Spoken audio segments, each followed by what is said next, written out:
नमस्कार, देवभूमि समाचार में आपका स्वागत है। आपके साथ मैं रीना झाबालियान। खबरों का रुख करेंगे, लेकिन उससे पहले एक नजर डालते हैं इस वक्त की हेडलाइंस पर। धामी कैबिनेट ने बिजली उपभोक्ताओं को मिलने वाली सब्सिडी पर लगाई मुहर। कैबिनेट में 22 प्रस्ताव हुए मंजूर। अब स्टैंप ड्यूटी पर मिलेगी छूट।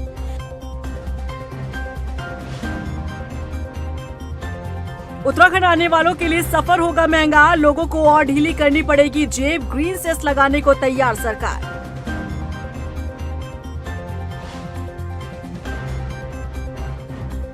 मूल निवास भू कानून संघर्ष समिति ने अधिकारियों पर लगाए जमीन फर्जीवाड़े के गंभीर आरोप। कहा, अधिकारियों ने नियमों को दिखाया ठेंगा। अनुसूचित जाति की जमीन पर भी कब्जा।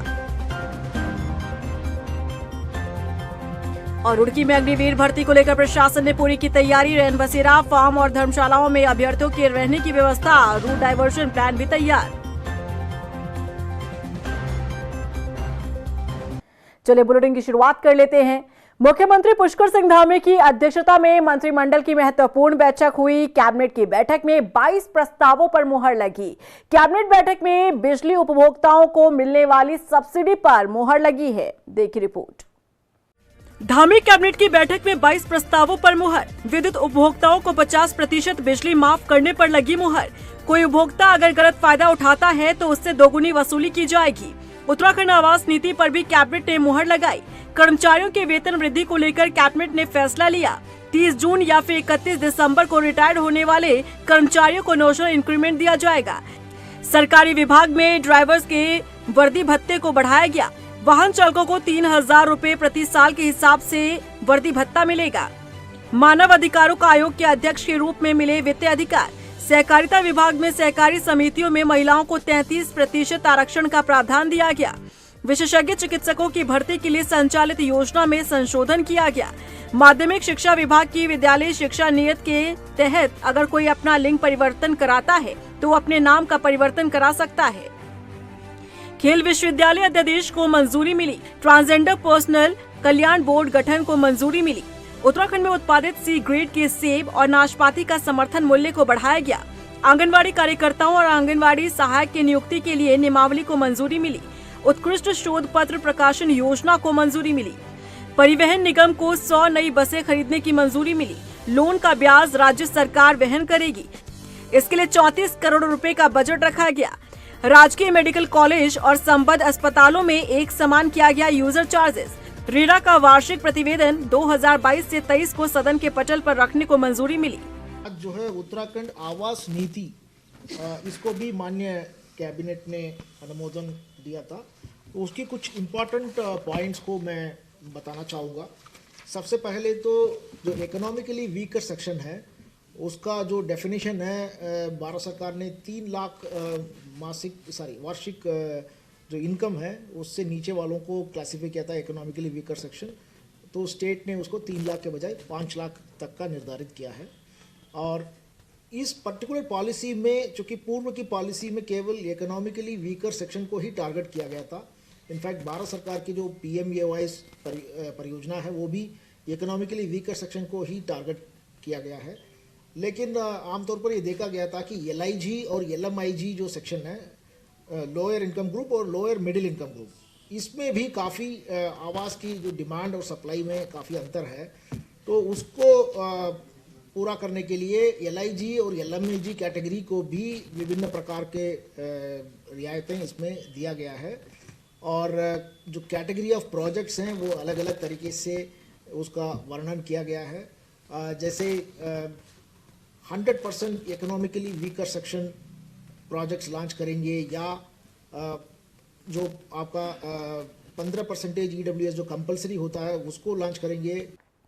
अगर आप बाहरी राज्यों से उत्तराखंड आ रहे हैं तो यह खबर जानना आपके लिए बेहद जरूरी है। अब उत्तराखंड में आने के लिए आपको अपनी जेब और भी ज्यादा ढीली करनी पड़ेगी। आखिर क्यों, इस रिपोर्ट में देखिए। उत्तराखंड आने वाले कृपया ध्यान दें, अब आपको और ढीली करनी पड़ेगी जेब। लोगों को देना होगा ग्रीन सेस। अगर आप उत्तराखंड में आने का प्लान तैयार कर रहे हैं तो ये खबर जानना आपके लिए बेहद जरूरी है। बाहरी राज्यों से आने वाले लोगों को अब उत्तराखंड में आने के लिए अपनी जेब और भी ढीली करनी पड़ेगी। राज्य में प्रवेश करने से पहले अब बॉर्डर पर ग्रीन सेस आपको देना होगा। एंट्री फीस के लिए आपको पैसा देना होगा। शुल्क की ये राशि 40 से 80 रुपए के बीच होगी, जो बाकी राज्यों की तुलना में काफी कम है। सीएम पुष्कर सिंह धामी का कहना है कि उत्तराखंड की आबादी करीब 1.25 करोड़ है। सरकार को सिर्फ उनके लिए ही इंफ्रास्ट्रक्चर विकसित नहीं करना होता, बल्कि इसके 8 गुना अधिक उत्तराखंड में आने वाले तीर्थ यात्रियों, पर्यटकों के लिए भी व्यवस्था करनी होती है। इसीलिए सेस लगाने का फैसला लिया गया। देखिए, चूँकि हमारा राज्य अब केवल मैं कहूँ कि 1 करोड़ 25 लाख लोगों के लिए सुविधाओं को जुटाने का काम, आवश्यकताओं को जुटाने का काम नहीं है। हमको जो है राज्य के अंदर आने वाले लगभग 8 से 10 गुना ज़्यादा लोग जो प्रतिवर्ष हमारे राज्य के भ्रमण पर आते हैं, उन व्यवस्थाओं को भी सुनिश्चित करना है। इसलिए हम चाहेंगे कि सभी लोग उसमें अपना अपना योगदान करें, और जो लोग अपनी गाड़ियाँ लेकर आते हैं उनसे भी हमारे राज्य को योगदान की अपेक्षा रहेगी। ग्रीन सेस के रूप में किस गाड़ी को आखिर कितनी फीस चुकानी होगी, आपको बताते हैं। 4 पहिया वाहन 40 रुपए, 3 पहिया वाहन 20 रुपए, मध्यम वाहन 60 रुपए और भारी वाहन 80 रुपए। उत्तराखंड पर्यावरण के दृष्टिगत महत्वपूर्ण राज्य है और काफी संवेदनशील भी है। इसी को ध्यान में रखते हुए उत्तराखंड में जो बाहर से एंट्री करने वाले जितने भी प्राइवेट वाहन होंगे, उनके ऊपर उत्तराखंड सरकार द्वारा ग्रीन सेस लगाया जा रहा है। लगभग सालाना 1 करोड़ से ऊपर 1 करोड़ के ऊपर यहाँ वाहन आते रहते हैं। यहाँ पे जो प्राइवेट वाहन है, इसमें मुख्य रूप से जो ईवी वाहन है और हाइब्रिड वाहन है या सीएनजी पर चलने वाहन है, उनके ऊपर ग्रीन सेस नहीं लिया जाएगा। साथ ही में ये अपेक्षा की जा रही है कि इससे वातावरण, जो एयर क्वालिटी है, उसमें व्हीकुलर पोल्यूशन कम होने की संभावना भी है, और इससे जो भी राजस्व आएगा उसको भी पर्यावरण संरक्षण के लिए उसका उपयोग किया जाएगा। ग्रीन सेस वसूलने का जिम्मा परिवहन विभाग का होगा। सेस की राशि वाहन मालिकों के फास्टैग वॉलेट से काटी जाएगी। इलेक्ट्रॉनिक, सीएनजी और हाइब्रिड वाहनों को सेस से छूट दी जाएगी। उत्तराखंड प्रदेश सरकार द्वारा निर्णय लिया गया है कि जो दूसरे प्रदेश से पंजीकृत वाहन उत्तराखंड की सीमा में प्रवेश करेंगे, उनसे शुल्क वसूल किया जाएगा। इसके लिए पूर्व में परिवहन निगम को कार्यदायी संस्था के तौर पे चिन्हित करने की खबर आई थी, परंतु परिवहन विभाग को इसके लिए अधिकृत किया गया है और इसके लिए निजी ऑपरेटरों से टेंडर भी आमंत्रित कर लिए गए हैं। उत्तराखंड प्रदेश के विकास के लिए निर्णय उचित है और इससे प्रदेश को राजस्व वृद्धि के रूप में विकास कार्य करने में मदद मिलेगी। पड़ोसी राज्य हिमाचल की तुलना में सेस की ये राशि 3 गुना कम है। हिमाचल में ग्रीन सेस के रूप में 50 से लेकर 300 रुपए तक शुल्क लिया जाता है। सेस से मिलने वाली धनराशि का एक बड़ा हिस्सा पर्यावरण संरक्षण पर खर्च किया जाएगा। हल्द्वानी पहुंचे कैबिनेट मंत्री धन सिंह रावत ने कई कार्यक्रमों में हिस्सा लिया। इस मौके पर उन्होंने बताया कि राज्य के सरकारी अस्पतालों में रोजाना 40,000 लोगों का इलाज हो रहा है। सरकार 272 जांचों को निःशुल्क करवा रही है। उन्होंने कहा कि सरकार स्वास्थ्य सेवाओं को और बेहतर करने के लिए मेडिकल स्टाफ की भर्ती कर रही है। हमारी सरकार जो है पर डे सरकारी हॉस्पिटलों में 40,000 से ज़्यादा मरीजों का इलाज निःशुल्क होता है। और पहली बार आप देख रहे होंगे कि हमारी सरकार के द्वारा 272 जांचें फ्री की गई। हमारी सरकार के द्वारा जो गर्भवती माता बहनें हैं, उनके लिए खुशियों की सवारी अलग से व्यवस्था की गई है। डायलिसिस का इलाज हमारे यहाँ फ्री है। पूरे देश में पहला राज्य उत्तराखंड है जहाँ की डायलिसिस के मरीजों का इलाज फ्री है। मूल निवास भू कानून संघर्ष समिति के संयोजक मोहित डिमरी ने उत्तराखंड सरकार के अधिकारियों पर जमीनों का फर्जीवाड़ा करने का गंभीर आरोप लगाया है। मोहित डिमरी ने जरूरी दस्तावेजों को सार्वजनिक करते हुए बताया कि कैसे नियमों का पालन करने वाले अधिकारी ने नियमों को ठेंगा दिखाने का काम किया। उन्होंने बताया कि राजधानी देहरादून में अनुसूचित जाति की जमीनों पर भी कब्जा किया गया है। बता दें, मोहित डिमरी अब सीएम से जांच की मांग कर रहे हैं। पौंधा में दिशा 1 और दिशा 2 नाम से 2 प्रोजेक्ट चल रहे हैं 300 बीघा ज़मीन पर, और इस ज़मीन पर IAS, IPS और PCS अधिकारियों को प्लॉट आवंटित किए गए हैं। और इसमें कई अधिकारी हैं जिन्हें 250 वर्ग मीटर से अधिक ज़मीन दी गई है, जबकि भूमि कानून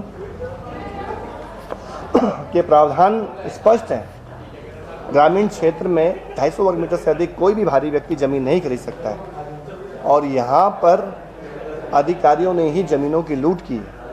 रुड़की में अग्निवीर भर्ती को लेकर प्रशासन ने पूरी तैयारी कर ली है। भर्ती को लेकर अभ्यर्थियों ने रुड़की आना शुरू कर दिया है। उधर पुलिस ने भी रूट डायवर्शन प्लान तैयार कर लिया है।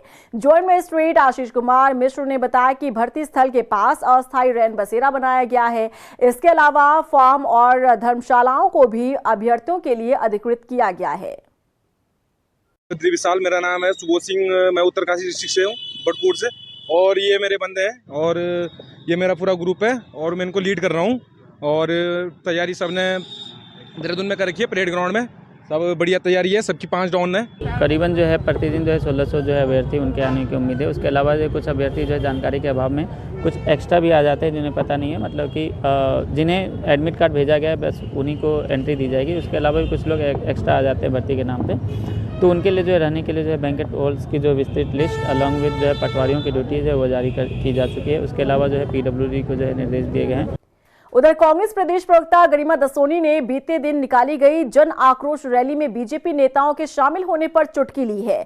उन्होंने कहा कि रैली में मौजूद भाजपाई अपनी ही सरकार को कटघरे में खड़ा कर रहे थे, क्योंकि बांग्लादेश में हिंदुओं पर हो रहे अत्याचार के बाद भी केंद्र की मोदी सरकार हाथ पर हाथ धरे बैठी है। नहीं, ये आक्रोश मार्च जो है हिंदुओं के लिए कम और अपनी सरकार के खिलाफ ज़्यादा लग रहा है, इसलिए क्योंकि केंद्र में तो भाजपा की तीसरी बार की सरकार बैठी हुई है। नरेंद्र मोदी जी तीसरी बार प्रधानमंत्री बने हैं। लानत है ऐसी सरकार को जो बांग्लादेश पर दबाव नहीं डाल पा रहा है कि वहाँ हिंदुओं के साथ बर्बरता ना हो, उनके साथ अराजकता अभद्रता ना हो, हिंसात्मक जो कार्रवाइयाँ वहाँ हो रही हैं वहाँ के हिंदुओं के साथ। और मुझे बताइए ना, वहाँ के हिंदू और मणिपुर के हिंदुओं में कोई फ़र्क है क्या? आज तक मणिपुर का रुख ना करना, आज तक मणिपुर के लिए कभी कोई आक्रोश रैली ना निकालना, निश्चित रूप से जो बांग्लादेश में हो रहा है वो बहुत गलत हो रहा है, दुर्भाग्यपूर्ण है, दुखद है, विभत्स है। अल्मोड़ा पहुंचे बीजेपी जिला प्रभारी प्रदीप बिष्ट ने पार्टी कार्यकर्ताओं के साथ बैठक की। बैठक में बीजेपी जिला प्रभारी ने कार्यकर्ताओं को चुनावी तैयारियों और रणनीति के लिए जरूरी टिप्स दिए और पार्टी को मजबूत करने के लिए कहा। उन्होंने बताया कि बीजेपी कार्यकर्ता आने वाले दिनों में घर घर जाकर सरकार की नीतियों को जनता तक पहुंचाएंगी। सबसे प्रथम काम भारतीय जनता पार्टी का अल्मोड़ा नगर निगम जीतने का लक्ष्य है। चेहरा कोई भी हो, हमारा जो प्रत्याशी है कमल का फूल है। सब कार्यकर्ता यही तय कर रहे हैं और जो कई समय से हम यहाँ पर जो नहीं जीत पाए हैं, सब कार्यकर्ता यही कह रहे हैं कि इस बार हमें भारी बहुमत से जीतना है। हमारे पास मोदी जी जैसा नेतृत्व है, धामी जी जैसा युवा नेतृत्व है और उन्होंने अभी अभी नगर निगम घोषित भी करा है। और हमारे समस्त वरिष्ठ जन, हमारे माननीय सांसद जी, हमारे पूर्व विधायक गण, सभी लोगों ने यह सोचा है कि इस बार हम जो अल्मोड़ा नगर निगम है भारी मतों से जिताएंगे। बुधवार को दिनेशपुर में बीजेपी विधायक अरविंद पांडे ने बीजेपी कार्यालय का उद्घाटन किया। बता दें कि इस मौके पर संगठन से जुड़े तमाम कार्यकर्ता मौजूद रहे। इस मौके पर अरविंद पांडे ने कहा कि पार्टी क्षेत्र में और मजबूत होगी, आने वाले निकाय चुनाव में जीत का परचम लहराएगी। आज जो हमारे मंडल अध्यक्ष दिनेशपुर के श्री राधे रंजन जी, उनके निवास पे भारतीय जनता पार्टी दिनेशपुर मंडल के कार्यालय का उद्घाटन हुआ। इस उद्घाटन में हम सब लोग एकत्र हुए। सुप्रीम कोर्ट के फैसले के बाद अब राष्ट्रीय मुक्त विद्यालय से डीएलएड करने वाले छात्र भी सरकारी नौकरी पा सकते हैं। बता दें कि सुप्रीम कोर्ट ने गदरपुर के बकानिया में रहने वाले विश्वनाथ शाह के पक्ष में फैसला सुनाते हुए साफ कर दिया है कि ओपन स्कूल से पढ़ाई करने वाले छात्र सरकारी भर्ती में शामिल हो सकते हैं। याचिकाकर्ता की माने तो उत्तराखंड सरकार ने इस पर रोक लगाई हुई थी। मामला हाईकोर्ट पहुंचा था। हाईकोर्ट से के डबल बेंच से हम लोग जीत गए थे। सरकार पे जुर्माना भी लगा था और उसके बाद मामला फिर सुप्रीम कोर्ट एसएलपी में चला गया। एसएलपी में जाने के बाद सरकार ने गलत तथ्य दे करके हमको सुप्रीम कोर्ट से हरवा दिया था और सही से तथ्य वहाँ नहीं रखे थे, जबकि इस कोर्स को उत्तराखंड सरकार ने ही कराया था केंद्र के आदेश पे और उन्होंने ये सारी बातें इस कोर्ट को नहीं बताई, गुमराह करके जजमेंट अपने पक्ष में ले आए थे। तब से हम लोग संघर्षरत थे। देश भर से 12 लाख बच्चे जो थे इसको लेकर के काफ़ी ज़्यादा चिंतित थे और इसमें कई सारे नेता आए जिन्होंने मौके का फ़ायदा उठा करके बच्चों से पैसा लिया और अपना वायरनियारी कर लिया। उसके बाद मैं आया लास्ट में, अंत में बच्चों ने डरते डरते मेरा भी सहयोग किया। लेकिन आज जब मैंने रिव्यू लगाया जनवरी 31 को शायद समझ मैंने रिव्यू लगाया था, दिसंबर आज 10 दिसंबर को हमने रिव्यू में ऑर्डर ले लिया, जिसमें सुप्रीम कोर्ट ने माना है कि यह डिप्लोमा जो है ऑल पर्पज़ के लिए है। 18 महीने का डिप्लोमा कहीं भी जॉब करने के लिए वैलिड डिप्लोमा है। उधर दिनेशपुर के वार्ड नंबर 8 के ग्रामीण खस्ताहाल रोड को लेकर परेशान है। ग्रामीणों की माने तो वो पिछले 5 सालों से रोड को लेकर लगातार आवाज उठा रहे हैं, लेकिन कोई सुनवाई नहीं होती। बावजूद इसके जिम्मेदार अधिकारी सुनने को तैयार नहीं होते। उन्होंने बताया कि खस्ताहाल रोड पर आए दिन हादसे हो रहे हैं। बता दें कि ग्रामीणों ने पूर्व नगर पंचायत अध्यक्ष को लेकर भी नाराजगी जाहिर की। वहीं बीजेपी विधायक भी उन्हें कई बार आश्वासन दे चुके हैं। कंडीशन आपको दिख रही है, रोड के किनारे में आपको बॉर्डर कहीं पता नहीं लग रहा है कि कहाँ पर रोड है और कहाँ से ये पे बगल में खेत है, आपके पता नहीं लग पा रहा है। बारिश के सीजन में जो सामने आपको गड्ढा दिख रहा है, इसकी कंडीशन ऐसी हो जाती है पूरा फुल पानी चलता है। अगर आप बाइक या स्कूटी लेके आते हो तो मैं कह रहा हूँ ड्राइव करना मुश्किल हो जाता है यहाँ पे। अब कंडीशन ऐसी है ना, अगर हमें सारी फैसिलिटीज़ मिल रही हैं, हम इतना रोड टैक्स पे कर रहे हैं, सभी टैक्स पे कर रहे हैं, अगर हमें फैसिलिटीज़ मिलेंगी हम भी सेटिस्फाइड होंगे। जिस सड़क की आप बात कर रहे हैं उस सड़क को स्टेट फंड के माध्यम से, जैसे मैं यहाँ का विधायक हूँ तो मुझको प्रति वर्ष 10 करोड़ रुपए जनहित के कामों के लिए, विकास के लिए मुझको दिया जाता है। उसी स्टेट फंड के माध्यम से जिस सड़क की आपने बात की उसकी स्वीकृति हो गई है, टेंडर भी हो गया है। आज उसका शिलान्यास होना था, लेकिन आज यहाँ मंडल अध्यक्ष जी के इस ऑफिस का उद्घाटन होने की वजह से आज उसका शिलान्यास स्थगित किया गया है। टिहरी के घनसाली में नगर वासियों ने हाउस टैक्स लिए जाने का विरोध किया है। बुधवार को स्थानीय लोगों ने ब्लॉक मुख्यालय से तहसील मुख्यालय तक रैली निकालकर धरना दिया। नाराज लोगों ने बताया कि 10 साल पहले अस्तित्व में आए घनसाली नगर पंचायत में आज भी मूलभूत सुविधाएं नहीं हैं। सब्जी के दामों से लेकर, दालों के दामों से लेकर, डीजल और पेट्रोल के दामों से लेकर, बेरोजगारी का दंश नौजवान झेल रहा है। और घनसाली नगर पंचायत, हमने नालियों के निर्माण को लेकर, सुलभ शौचालयों की व्यवस्थाओं को चुस्त और दुरुस्त करने को लेकर नगर पंचायत प्रशासक और ईओ को मौखिक रूप में और लिखित रूप में कई बार अवगत कराया। आज हमारे जिला अध्यक्ष अनुसूचित जाति के विनोद जी के द्वारा ये एक सूत्रीय मांग को लेकर ये आह्वान किया गया है कि आपको ऐसी कौन सी जल्दीबाजी हो गई थी कि आप जो है हाउस टैक्स लगाने का काम कर रहे हैं।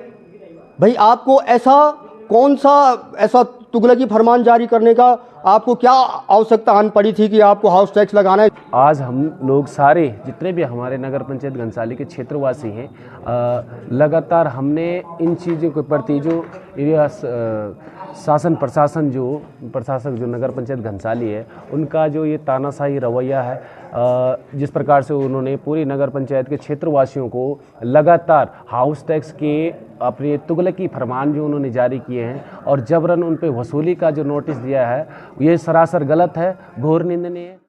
मंगलौर में किसानों ने विद्युत विभाग की छापेमार कार्रवाई के विरोध में धरना दिया। बता दें कि बड़ी संख्या में किसान डीजीएम कार्यालय पहुंचे और इस दौरान उन्होंने विद्युत विभाग के अधिकारियों पर उत्पीड़न का आरोप लगाया। किसानों ने कहा कि अधिकारी सरकार की शय पर घरों में छापेमार कार्रवाई के साथ उनसे बदसलूकी कर रहे हैं। कुछ किसानों की मांग है घर घर जाकर जो किसी भी टाइम जाकर छापा मारने का काम कर रहे हैं। इससे किसान मजदूर बड़ा त्रस्त और बड़ा परेशान है। हमने एससी विभाग से बात करी थी, लेकिन इन्होंने उस बात पर गौर नहीं करी। उस सिलसिले में आज धरना दिया गया और मैं इसी विभाग से कहना चाहूंगा कि अपना दिमाग ठीक कर लो, नहीं तो यूनियन के लोग इनका दिमाग ठीक करने का भी काम करेंगे और बहुत जल्दी अगर ये नहीं मानते तो एक बड़ा आंदोलन हम करने के लिए बाध्य होंगे। उसके लिए पूरी तरह से जिम्मेदार ये बिजली विभाग होगा। राजधानी देहरादून में सड़कों पर बने स्पीड ब्रेकर मुसीबत बन रहे हैं। ताजा मामला घंटाघर से सामने आया है, जहां स्पीड ब्रेकर के कारण हादसा हो गया, जिसमें एक बच्चा बुरी तरह से जख्मी हो गया। अब इस घटना का वीडियो सोशल मीडिया पर वायरल हो रहा है। लोग स्पीड ब्रेकर पर सवाल खड़े कर रहे हैं। और इसी के साथ फिलहाल इस बुलेटिन में बस इतना ही, लेकिन चलते चलते एक नजर डालते हैं इस वक्त की हेडलाइंस पर। धामी कैबिनेट ने बिजली उपभोक्ताओं को मिलने वाली सब्सिडी पर लगाई मुहर। कैबिनेट में 22 प्रस्ताव हुए मंजूर। अब स्टैंप ड्यूटी पर मिलेगी छूट।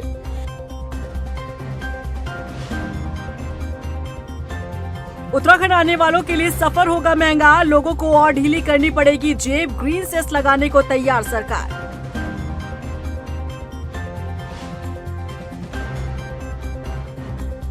मूल निवास भू कानून संघर्ष समिति ने अधिकारियों पर लगाए जमीन फर्जीवाड़े के गंभीर आरोप। कहा अधिकारियों ने नियमों को दिखाया ठेंगा, अनुसूचित जाति की जमीन पर भी कब्जा। और रुड़की में अग्निवीर भर्ती को लेकर प्रशासन ने पूरी की तैयारी। रैन बसेरा, फार्म और धर्मशालाओं में अभ्यर्थियों के रहने की व्यवस्था, रूट डायवर्जन प्लान भी तैयार।